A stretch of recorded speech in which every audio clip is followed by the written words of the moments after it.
Halo semuanya, hari ini kita akan belajar tentang sistem peredaran darah pada manusia, yaitu sistem penting yang bekerja tanpa henti setiap detik.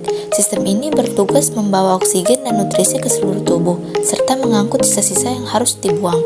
Kita juga akan memahami peran jantung, darah, dan pembuluh darah yang bekerja sama agar tubuh tetap sehat.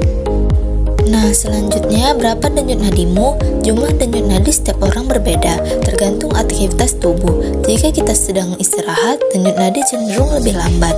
Denyut nadi adalah getaran lembut yang menunjukkan bahwa jantung sedang memompa darah. Untuk merasakannya, kita bisa meletakkan dua jari, biasanya jari telunjuk dan jari tengah di pergelangan tangan. Baik, hari ini kita akan mempelajari 3 hal utama.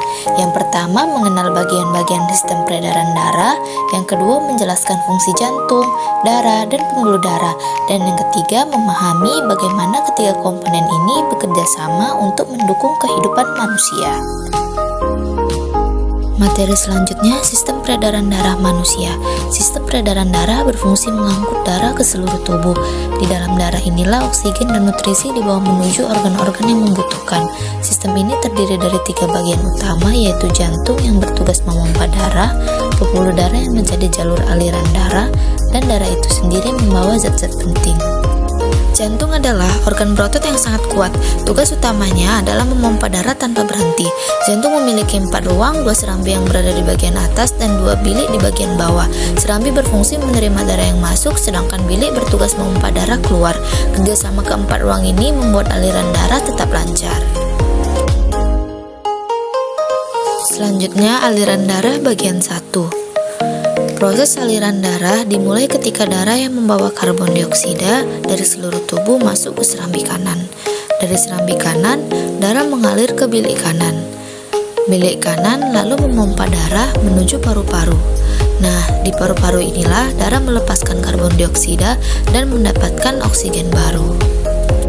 Aliran darah bagian 2. Setelah mendapat oksigen, darah masuk kembali ke jantung melalui serambi kiri.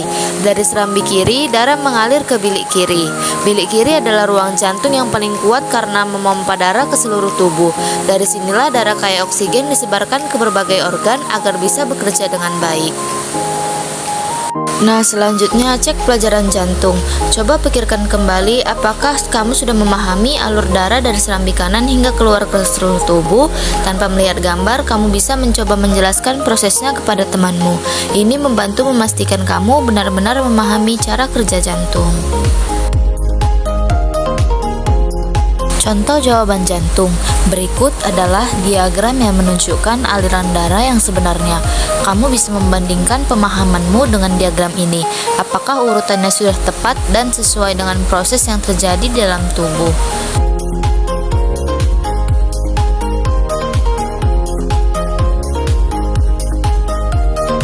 Nah, selanjutnya bagian darah. Apa itu darah? Darah adalah cairan yang sangat penting bagi kehidupan kita.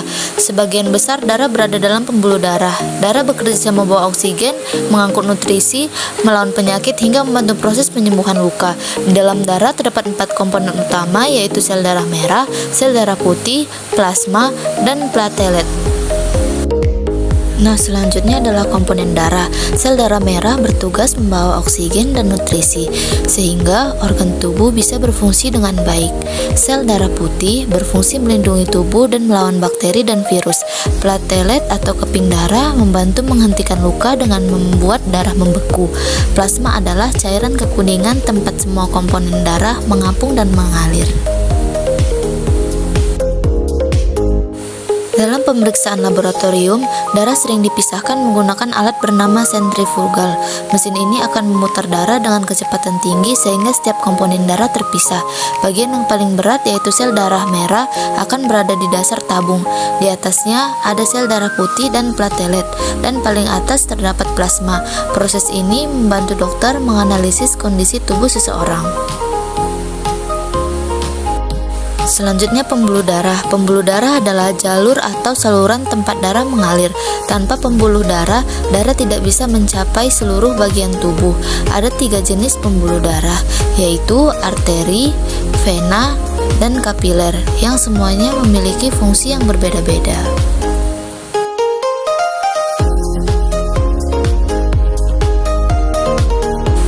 Nah, ada 3 jenis pembuluh darah. Setiap pembuluh darah memiliki perannya masing-masing. Yang pertama, arteri membawa darah dari jantung menuju seluruh tubuh. Yang kedua, vena membawa darah kembali ke jantung. Yang ketiga, kapiler menjadi tempat pertukaran zat, sehingga organ dapat menerima oksigen dan melepaskan sisa metabolisme. Nah, tips menghafalnya, untuk memudahkan, ingat kata A untuk arteri, yang artinya membawa darah away atau menjauh dari jantung.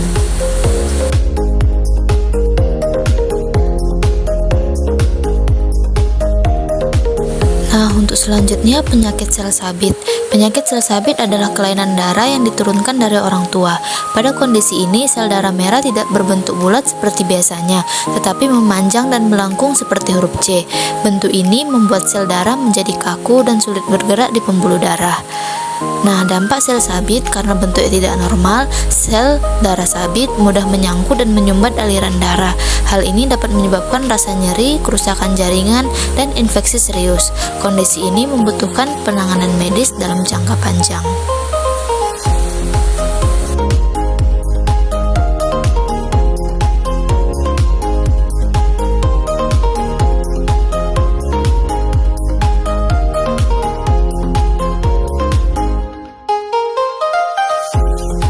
Nah, rangkumannya adalah secara keseluruhan, sistem peredaran darah terdiri dari jantung sebagai pemompa utama, darah sebagai pembawa zat penting, dan pembuluh darah sebagai jalurnya.